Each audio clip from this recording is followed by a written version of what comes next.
नमस्कार मित्रांनो, तू ही रे माझा मितवा मालिकेच्या आजचा जबरदस्त असा भाग आहे. फायनली हा भाग आता आलेला आहे.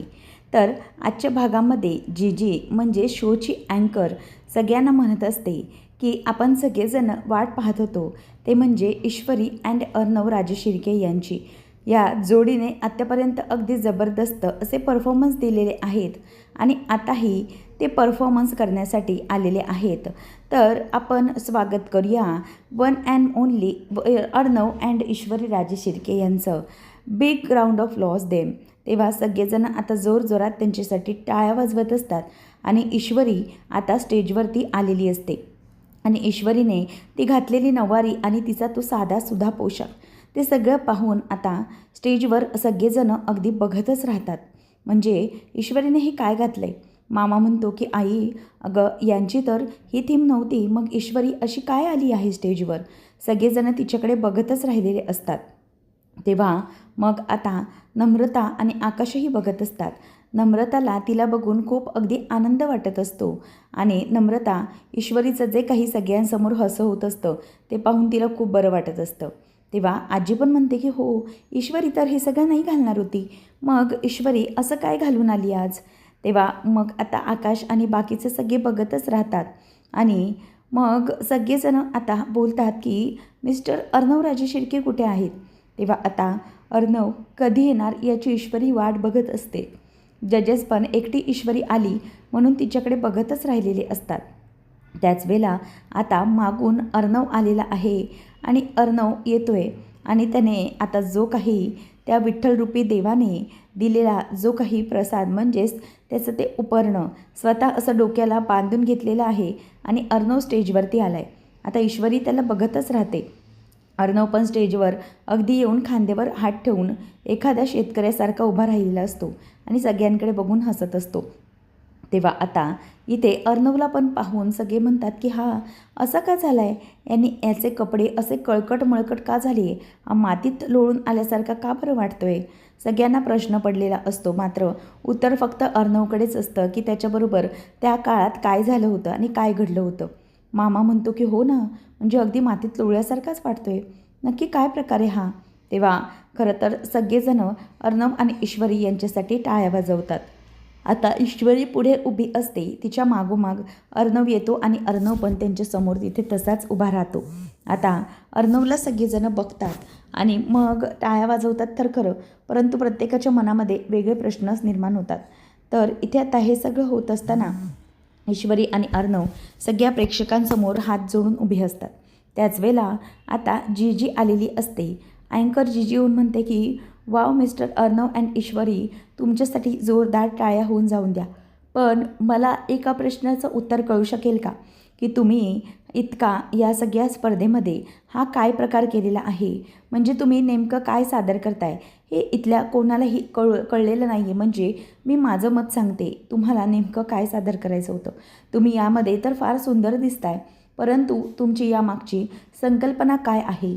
तेव्हा मग ईश्वरी म्हणते की आम्ही दोघांनीही आपल्या महाराष्ट्रातला साधा भोळा शेतकरी आणि त्याची बायको प्रेझेंट केलेली आहे. म्हणजे आपण आपल्या महाराष्ट्रात राहतो आणि शेतकऱ्याला आपल्या इथे फार अनन्यसाधारण महत्त्व आहे. परंतु आम्ही दोघांनी आमच्या या छोट्याशा प्रयत्नामधून आपल्या शेतकऱ्याला एक ट्रिब्यूट देण्याचा प्रयत्न केला आहे. कारण की शेतकऱ्याला तितकं महत्त्व दिलं जात नाही, परंतु आपल्या शेतकऱ्याला आपला अन्नदाता म्हटलं जातं. त्यामुळे आपला हा शेतकरी हा साधारण नसून खूपच चांगला आहे आणि त्यामधूनच हे स्पष्ट होतं की शेतकऱ्याचे हे आपल्याला खूप मोठे आभार आहेत आणि त्यासाठी आम्ही दोघांनीही असा हा शेतकऱ्याचा पोशाख केला आहे आणि त्यांना मिळून एक मोठा न्याय देण्याचा प्रयत्न केलेला आहे. कारण आपला शेतकरी हा आपल्यासाठी किती काय काय महत्त्वाचं करतो याचं महत्त्व आपल्यापर्यंत पोहोचणं हे खरंच खूप गरजेचं होतं आणि म्हणून आम्ही दोघांनी या छोट्याशा ॲक्टमधून हे सगळं सादर करण्याचा प्रयत्न केला आहे सगळ्यांसमोर. तेव्हा मग या मोठ्या कॉम्पिटिशनमधून मला माहिती आहे तुम्हाला इतक्या प्रश्न पडला असेल की इतके चांगले पोशाख होते करण्यासारखे, परंतु तरीही आम्ही हे केलं. पण आम्हाला शेतकऱ्यांपर्यंत खूप मोठी संधी म्हणजे शेतकऱ्यांचे खूप मोठे आभार मानायचे होते आणि त्यासाठीच आम्ही हा साधासुद्धा पोशाख केला आहे शेतकऱ्यांचा, असंही ते दोघंजणं म्हणतात. तेव्हा मग ईश्वरी आणि अर्णव यांची जी काही संकल्पना असते त्याच्यासाठी सगळेजण जोरदार आता टाळ्या वाजवतात. म्हणजे इतका युनिक विचार ईश्वरी अर्णवने केला आहे याचं प्रत्येकाला कौतुकच वाटत असतं. ईश्वरी आता अर्णव पण पुढे बोलतो आणि ईश्वरी पुढे बोलायला लागते की खरं तर आम्ही दोघंजणही सात्विक फॅशनमधून आहोत आणि सात्विक फॅशन हे नाव अर्णव सरांच्या आईकडून म्हणजेच सात्विका यांच्या नावावरून पडलं आहे आणि म्हणूनच आम्ही त्यांच्यासाठी आणि सगळ्यांसाठी हे एक साधंसं छोटंसं रूप शेतकऱ्याचं म्हणजे सगळ्यांसमोर आणलेलं आहे. तेव्हा मग लगेच अँकर म्हणते की हो, तुम्ही तर फार सुंदरच सादरीकरण केलं आहे, त्याबद्दल नो डाऊट. पण मिस्टर राजेश शिर्के, तुम्हाला याबद्दल काही बोलायचं आहे का? तेव्हा तो म्हणतो की येस ऑफकोर्स, मलाही याबद्दल काहीतरी बोलायचं आहे. ॲक्च्युली सात्विक फॅशन हा बिझनेस मी माझ्या आईचे नावावरून म्हणजेच सात्विका राजेश शिर्के यांच्या नावावरून घेतलेला आहे. माझी आई पण खूपच साधी असायची आणि तिच्या साधेपणामध्येच तिचा खरेपणा आणि सुंदरता होती आणि येस, ती खूप क्रिएटिव्ह पण होती. ती वेगवेगळ्या प्रकारची कपडे लहानपणापासून मी बघायचो तर शिवायची. तिला शिवणकामाची खूप आवड होती आणि तिच्या कामातून प्रत्येक वेळेला ती सुंदर असं काहीतरी शिवायची आणि तिचा साधेपणा हा खूप लोकांपर्यंत पोचायचा. तोच मला खूप भावला आणि त्यामधूनच मी ठरवलं की मला माझ्या आईसाठी काहीतरी करायचं होतं. म्हणून मी माझ्या या कामाद्वारे माझ्या आईला म्हणजेच खूप जेवढं काही मला जमेल तेवढं माझ्या आईला मी शांत ठेवण्याचा प्रयत्न करतो. माझ्या आईने खूप काही सहन केलं होतं आणि त्याच्यासाठीच तिला मी एक छोटंसं ट्रिब्यूट देण्याचा प्रयत्न करतो. माझी आई खूप साधी आणि सोपी होती आणि म्हणतात ना की साधेपणामध्येच खरी स्ट्रेंथ असते, तसं एक होतं माझ्या आईमध्ये. आणि आमच्या सात्विक फॅशनमध्ये असे साधेपणाने कपडे शिवले जातात आणि हेच साधेपणा आमच्या कस्टमर्सला खूप भावलेला असतो आणि तेच आमच्या साधेपणा म्हणजेच आमचे मध्यमवर्गीय जितके कुटुंब असतील ना तितक्या कुटुंबाला आपला हा ब्रँड तितकाच पसंत पडलेला असतो. त्यासाठी मी हे केलेलं आहे.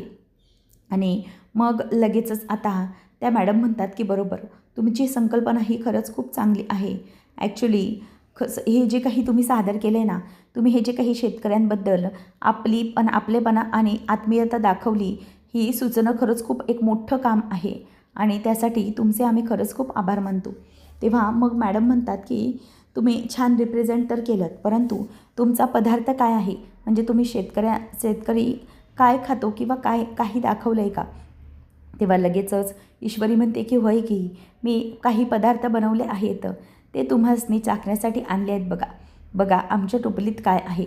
आमच्या साध्या गरीब शेतकऱ्याच्या टोपलीमध्ये ही झुणका भाकरी आहे, हे कांदा ठेचा आहे, सगळं आहे. तेव्हा मग आता ईश्वरीने ज्या प्रकारे एक शेतकरीनं आपल्या नवऱ्यासाठी न्याहारी घेऊन येते तसं सगळं तिने आणलेलं असतं. आणि मग आता ईश्वरीच्या त्या टोपलीमध्ये कांदा असतो. तेव्हा अर्णव आता एका बुकीतच तो कांदा फोडतो आणि म्हणतो की हे बघा, असा खावा हा कांदा. नंतर मग आता हे सगळं होत असताना वल्लरी ही बघत असते तर सौदामिनी बाजूला जाऊन फोन लावत असते. सौदामिनी फोन लावते. वल्लरी तिला विचारते की काय तुम्ही काय करताय, तुम्ही कोणाला फोन लावताय? सौदामिनी म्हणते की कोणाला फोन लावते म्हणजे काय, त्या फोन लावते राकेशला. कुठे पसार झाला आहे काय माहिती. त्याने तर सांगितलं होतं की आतापर्यंत ते दोघं स्पर्धेमध्ये येतील आणि बॉम्बस्फोट होणार स्टेजवर, पण नक्की काय झालं काहीच कळत नाही आहे. त्याचा फोनही लागत नाही आहे. आता काय करायचं मलाही सुचत नाही आहे. तेव्हा मग वल्लरी म्हणते की आता करायचं काय मग आपण? तेव्हा मग ती म्हणते की काय करायचं काय, आता फक्त तोंड बंद करून आपल्याला पाहत राहण्याशिवाय दुसरा काही पर्याय नाही. ईश्वरी आणि अर्णव बघितलं ना स्टेजवर आहेत, त्यांचा परफॉर्मन्सही झालेला आहे. आता काही होईल असं तरी मला वाटत नाही. खरंच त्या राकेशवर ना अवलंबून खूप मोठी चूक केली आहे मीच माझ्या बाजूने काहीतरी करायचं होतं. त्यांनी जेलमधून आणूनही इतके पैसे टाकूनही काही उपयोग करून घेतलेला दिसत नाही आहे. तर इथे आता जजेस ईश्वरीचे पदार्थ चाखण्यास सुरुवात करतात. सगळेजण त्यांच्याकडे बघतच राहिलेले असतात. तेव्हा मग लगेच जजेस म्हणतात की वा, खरंच तुमचं सादरीकरण तर अप्रतिम होतं, पण तुमचं हे फूड म्हणजे तुमचं हे जेवण आहे ना खूप खूप आवडलं आहे. तेव्हा मॅडम म्हणतात की हो, म्हणजेच तुम्ही हे साधं बनवलं आहे, झुणका भाकरी ठेचा सगळं काही, पण इतकं मस्त लागतं आहे ना हे, काय सांगू. तुमच्या जेवणालाही खूपच छान आस्वाद आहे. खूप सुंदर केलं आहे तुम्ही हे सगळं. आणि ना या पदार्थाला एक वेगळीच मायेची आपुलकीची चव आहे आणि हे जे काही आहे ना खरंच खूप अप्रतिम. कित्येक वर्षानंतर आम्ही असं साधं घरचं जेवलो आहे. खरंच असं वाटतंय ना की हे जेवण ना म्हणजे अमृत आहे, अमृत. म्हणजे अशा पदार्थाची चव आम्हाला कुठेही चाकायला मिळणार नाही. सर म्हणतात की हो, खरंच खूप अप्रतिम बनवलं आहे तुम्ही जेवण. मिसेस राजे शिर्के, तुम्ही खरंच अन्नपूर्णा आहात. तुमच्या प्रत्येक पदार्थाची टेस्ट ही अगदी लाजवाबच होती आणि सगळे पदार्थ तुम्ही अगदी उत्तमरित्या सादर केलेले आहेत. आणि प्लीज ही टोपली तुम्ही घेऊन जाऊ नका, हे इथेच ठेवा. आम्ही हे सगळं आनंदाने अगदी संपवणार आहोत. ते इथे वल्लरीचे आणि सौदामिनीचे थोबाड मात्र खाली पडलेले असते. तेव्हा जीजी अँकर येते आणि म्हणते की वाव, ॲब्सोल्युटली डिलिशियस. म्हणजे बघून हे टेम्प्टिंग वाटतं आहे. साधं आहे पण मिस्टर अँड मिसेस राजे शिर्के, मला तर वाटतं आहे ना की हे जे काही यांचे कॉम्प्लिमेंट आहेत ते ओव्हरऑल महाराष्ट्राने ऐकलेले आहेत आणि सगळ्यांना असंच वाटत असणार आहे की हे कॉम्पिटिशन हेच दोघंजणं जिंकणार आहेत, असंच मला वाटतं. तेवढ्यात देवसर येतो आणि म्हणतो की 1 मिनिट जीजी, तू अँकर आहे आणि तू याबद्दल काही कमेंट पास करू शकत नाही. अजून जजेसचे डिसिजन बाकी आहेत. त्याचबरोबर ऑडियन्स पोलही लक्षात घेतला जाणार आहे. त्यामुळे कोण जिंकणार आहे कोण नाही हे आपण त्याबद्दल काही कमेंट पास करून चालणार नाही आहे. जजेसच ठरवणार की कोण जिंकणार आणि कोण नाही ते. त्यावेळेला लगेच मग देवसरे असं बोलल्याबरोबर लगेच ती म्हणते की येस ॲब्सोल्युटली, अजून जजेसचे मार्क्स आणि त्याचबरोबर ऑडियन्स पोल बाकी आहे. त्यामुळे मी जस्ट माझा एक अंदाज नोंदवला आहे.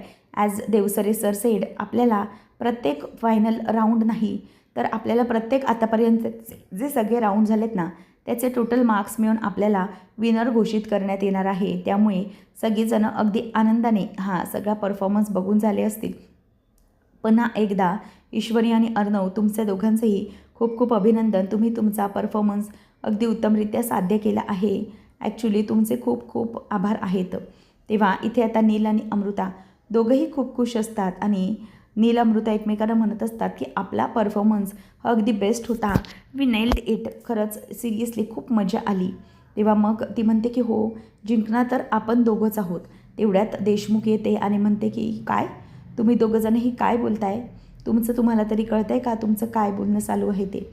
मगाची तुम्ही त्या ईश्वरी आणि अर्णवचा परफॉर्मन्स पाहिला ना, जजेस त्यांच्याबद्दल काय कॉम्प्लिमेंट देत होते तेही पाहिलं ना, तरीही अजूनही तुम्हाला असं वाटतं आहे की तुम्हीच लोक जिंकणार आहात म्हणून? तुम्हाला दोघांना मी खूप जास्त काही केलेलं होतं, एफर्ट्स टाकले होते, तुम्हाला मोटिवेट केलं होतं आणि तुमच्यावरती सगळ्यात जास्त पैसे खर्च केले. याचीच खंत वाटते मला की माझे पैसे वाया गेले. तेवढ्यातच तो नील असतो, तो म्हणतो की 1 मिनिट, आम्ही दोघांनी आमचे परफॉर्मन्स बेस्ट देण्याचे प्रयत्न केलेत आणि तुम्हीच म्हणता ना की परफॉर्मन्स हा उत्तम असला पाहिजे, तर त्यासाठी त्याचा जो लीडर असतो ना तोही अगदी मोटिवेटर असला पाहिजे. म्हणजे जो आमची कंपनी रिप्रेझेंट करतो तो ही व्यक्ती अगदी उत्तम असला पाहिजे.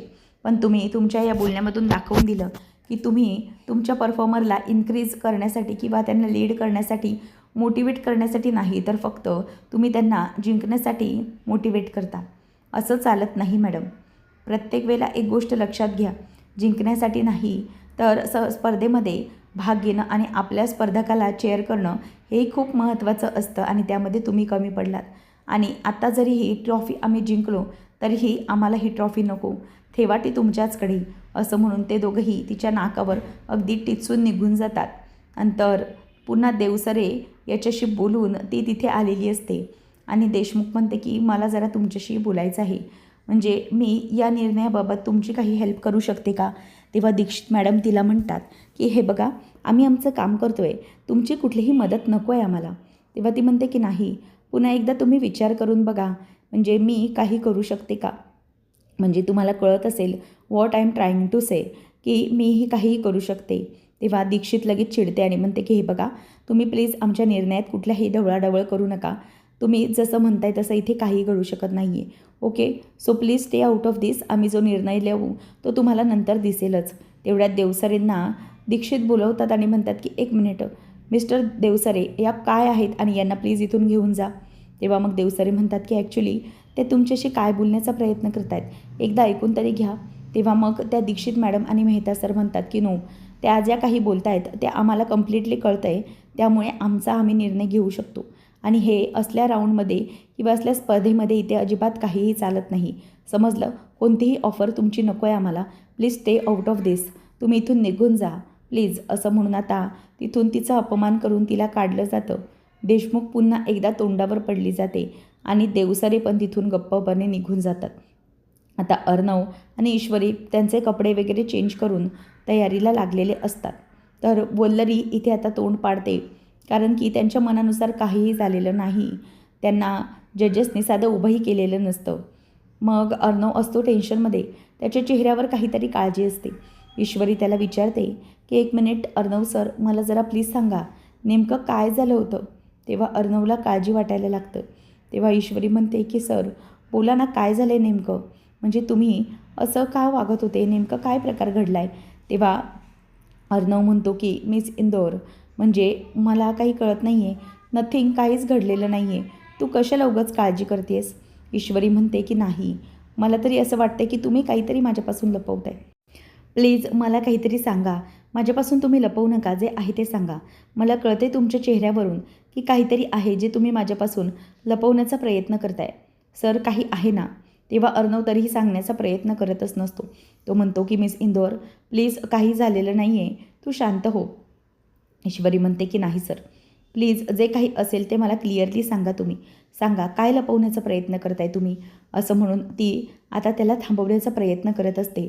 त्याच वेळेला अर्णव तिच्याकडे बघतो आणि म्हणतो की मिस इंदोर.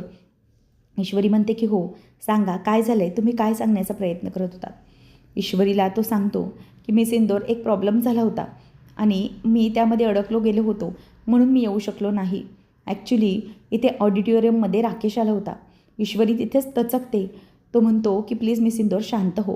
तेव्हा मग पुढे काय झालं असं विचारल्यावर सगळा घडलेला प्रकार तो सांगू लागतो की मी ऑडिटोरियममध्ये आलो होतो, त्यावेळेला त्या राकेशने आपली जी ट्रॉली आहे त्या ट्रॉलीला बॉम्ब लावला होता आणि मग आता बॉम्ब घेऊन मी तो बाहेर काढला आणि माझ्या कारमध्ये घेऊन गेलो आणि कारमध्ये ठेवून मी एका मोकळ्या जागी तो घेऊन गेलो होतो आणि मग त्याच वेळेला तो मी तिथे बाहेर फेकायला जाणार होतो, तेवढ्यातच राकेश आला आणि त्याने मला अडकवून ठेवलं होतं गाडीमध्ये. ईश्वरी म्हणते की काय बोलताय तुम्ही हे सर. एक एक ऐकून तिला जबरदस्त असा धक्का बसत असतो.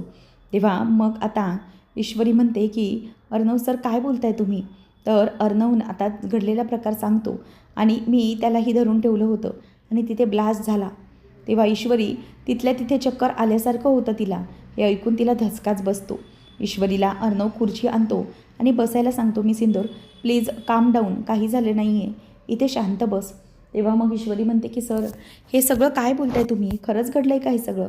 तेव्हा अर्णव म्हणतो की हो मिस इंदोर, हे सगळं असंच घडलं आहे, तू प्लीज शांत हो, पण नको विचार करू इतका. ईश्वरी म्हणते की नाही सर, हे इतकं कसं घडू शकतं. आणि तो राकेश कसा आला होता, तो तर जेलमध्ये होता ना. तेव्हा ईश्वरीला अर्णव म्हणतो की मलाही नाही माहिती तो कसा आला होता तिकडे ते, पण स्टील हे सगळं घडलं आणि मला माहीत होतं. ईश्वरी म्हणते की ब्लास्ट झाल्यावर मग नक्की काय झालं, तो राकेश कुठे गेला. ईश्वरीला अर्णव सांगतो की नाही, ब्लास्ट झाल्यानंतर मला इतकंच आठवतं की मी कसाबसा उठलो, माझ्या अंगाला पूर्ण धूळ लागला होता, पण एक मग लक्षात होतं की तू इथे माझी वाट बघत होतीस आपला परफॉर्मन्ससाठी आणि त्यासाठी मी आलो. आणि त्यानंतर मग ईश्वरी त्याच्याकडे बघतच राहते. ईश्वरी म्हणते की अर्णव सर. तेव्हा अर्णव म्हणतो की मिस इंदोर प्लीज शांत हो, मला काहीही झालेलं नाही आहे, बघ मी इथे तुझ्यासमोर अगदी ओके बसलेलो आहे ना, दिसतंय ना तुला, प्लीज नको कसलीही चिंता करू. ईश्वरी म्हणते की सर पण जर तुम्हाला काही झालं असतं तर. तेव्हा ईश्वरी म्हणते की तुम्ही एकट्याने का हे सगळं झेललं, तिथे पोलीस होते, त्यांना सांगायचं होतं. अर्णव म्हणतो की मिस इंदोर तू प्रत्येक वेळेला मला सांगतेस ना की मी एक मोठा लीडर आहे सात्विक फॅशनचा आणि इथे आपली फॅमिली होती, हजारो लोक होते, जर काही घडलं असतं तर मी रिस्क घेऊ शकत नव्हतो, म्हणून मी एकट्याने केलं हे सगळं आणि गेलो आणि फायनली सगळं झालं आहे. आता त्या राकेशचं मला माहीत नाही, पण तुझ्या प्रेमामुळे मी आहे ना आता इथे व्यवस्थित, नको काळजी करू. ईश्वरी म्हणते की सर पण तुम्हाला जर काही झालं असतं तर मी काय केलं असतं मग. तो म्हणतो की नाही मिस इंदोर, तुझं प्रेम माझ्यासोबत आहे, मला कधीही काही होणार नाही मिस इंदोर, बघ मी तुझ्यासमोर व्यवस्थित आहे.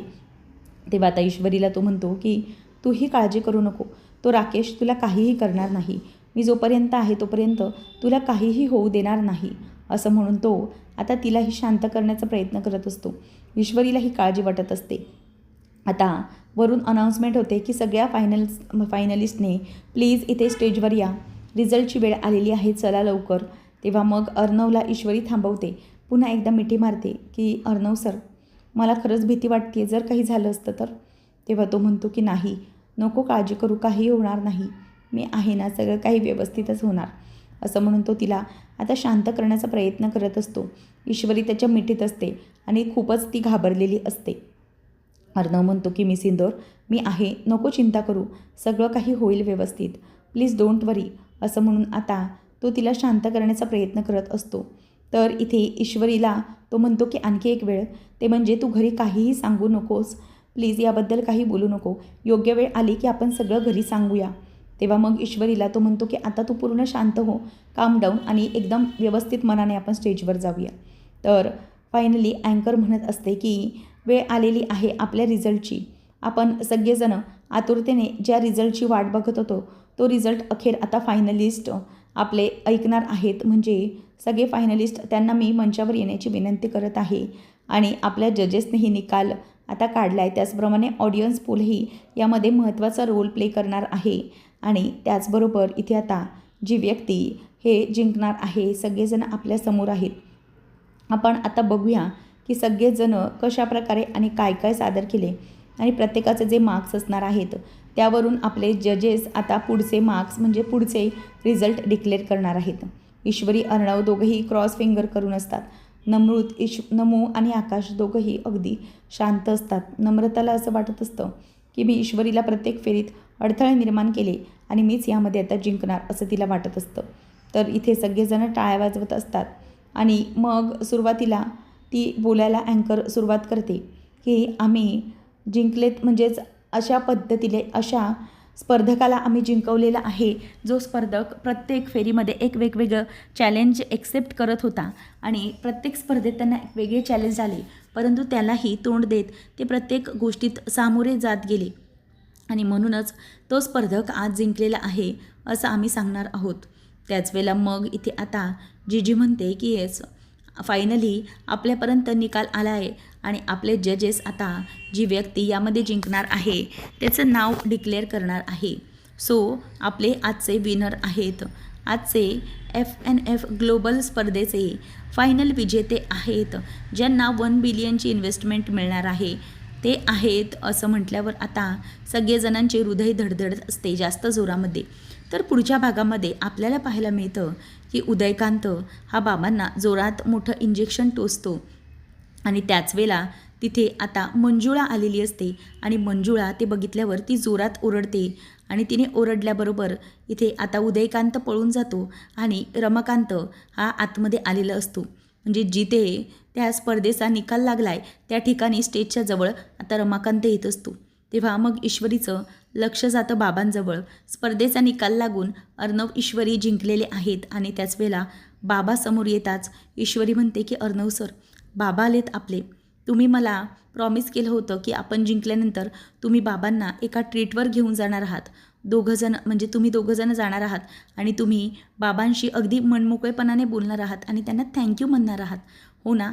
मग आता ती वेळ आलेली आहे, तुम्ही बाबांना थँक्यू म्हणायचं आहे आणि त्यानंतर त्यांना बाबा अशी हाक मारायची आहे.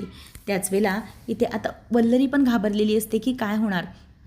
त्याच वेळेला बाबा आता अर्णवला ईश्वरीला आवाज देतात. तेवढ्यातच बाबा चक्कर येऊन खाली पडतात आणि ईश्वरी अर्णव जोरात ओरडतात की बाबा काय होतंय तुम्हाला. तेव्हा बाबांना आता श्वास घ्यायला त्रास होत असतो. अर्णव विचारतो की 1 मिनिट, काय होतंय तुम्हाला, 1 मिनिट प्लीज थांबा. तेव्हा मग ईश्वरी पण बघतच राहिलेली असते आणि बाबा आता म्हणतात की अर्णव बेटा, मला तुला काहीतरी सांगायचं आहे, परंतु त्यांना श्वास घ्यायला त्रास होत असतो. ते आता बोलायला जाणार तेवढ्यातच खाली कोसळून पडतात आणि त्यांच्या तोंडातून आता सफेद फेस म्हणजेच विष येतं. तेव्हा आता ईश्वरी जोरात ओरडते, बाबा असा आवाज देते. तर इथे बाबांचा याच वेळेला जीव गेलेला असतो आणि त्यांचं सांगणं राहिलेलं असतं. फायनली इथे आता उदय आणि वल्लरीचा डावही यशस्वी झालेला आहे. नेमकं ईश्वरी अर्णव या खुनामागचं सत्य शोधून काढू शकतील का, पाहणं अगदी रंजकतेचं ठरणार आहे. असेच अपडेट जाणून घेण्यासाठी चॅनलला नक्की सबस्क्राईब करा. धन्यवाद.